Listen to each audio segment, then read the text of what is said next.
Yo, what's going on, y'all? It's Combo Breaker 99. I'm back with another video. Make sure y'all subscribe. All right, man. Back with some more welterweight talk here. And like I said, when I do some new podcast episodes, I got a couple coming. Just bear with me.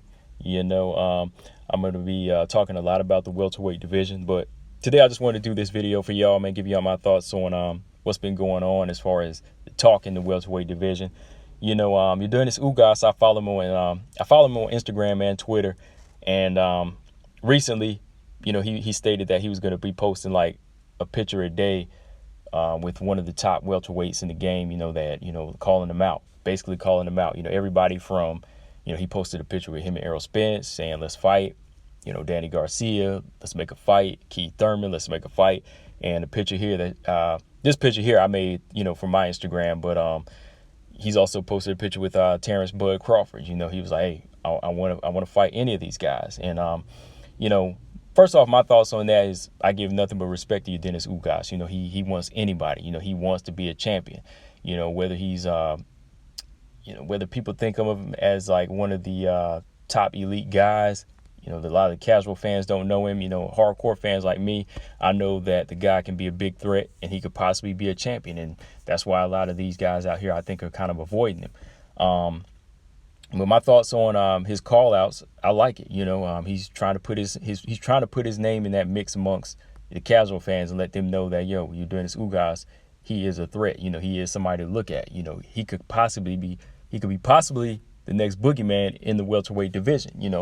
And if you think of that, he kind of is the boogeyman, because my definition of a boogeyman in boxing is, a guy that is people think of as really high risk but low reward.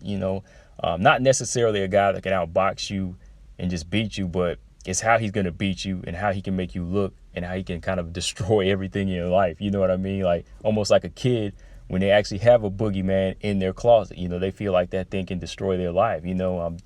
Anything they want to do, they don't want to step into that realm. They want to stay out of their bedroom.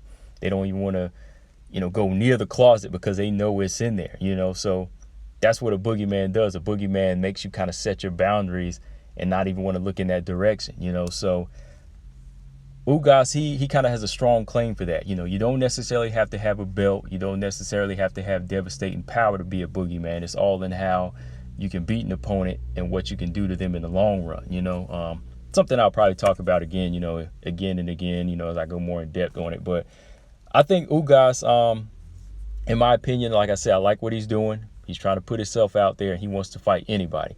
And right now, he definitely deserves another chance at one of these tough fighters out here, whether it be Danny Garcia or somebody like Keith Thurman.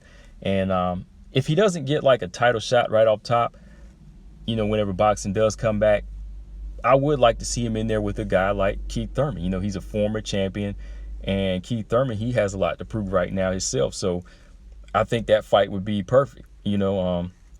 Ugas, again, is a guy who wants to put himself with those big names, and Keith Thurman is still kind of a big name in boxing, even without his belt. So that's the fight he needs to get. It's a good fight to see where both of these guys stand. Can Ugas fully level up and beat somebody like Keith Thurman? Or can Keith Thurman prove that he still has the skill to beat somebody like Ugas and then move back on to a title shot?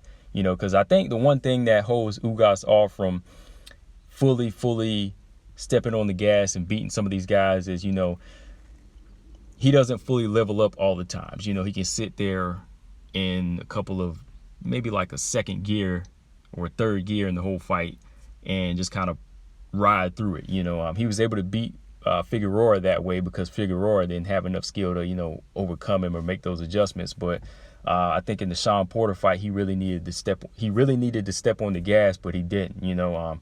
Sean Porter was going to be the favorite, but somebody like Ugas, he definitely has to close the show, and he didn't fully capitalize on it in that fight. So I think that's the one thing he's gonna have to prove in the Keith Thurman fight, that he can make the adjustments, overcome adversity, and close the show against somebody like Keith Thurman. But back to this fight here, man, with Terence Crawford. I like this fight for two major reasons. Again, this is a fight that's a much needed fight for both guys. For one, Ugas, he gets a shot at the title. Against the pound for pound champion in the world, and he gets to prove that, hey, I'm the guy that wants to fight everybody. And if he's the win, he'll be the WBO champion. He'll have brought the last belt, out of PBC over to PBC, so then all the belts will be in-house, so then that'll definitely put him in a lineup to fight Errol Spence or Manny Pacquiao, so that's definitely a good win situation for Ugas. And on Terence Crawford's side, it's perfect for Terence Crawford too, because, it's like everybody's been saying, Terence Crawford really needs one of these solid names on his resume from the 147-pound division, Like I said, Terence Crawford is definitely one of the most skilled fighters in the world. I know that. He's proven it at 140, but as far as 147 goes, we have yet to see him dominate a fully fledged top 10 welterweight, Amir Khan, Mean Machine, Benavidez, who else?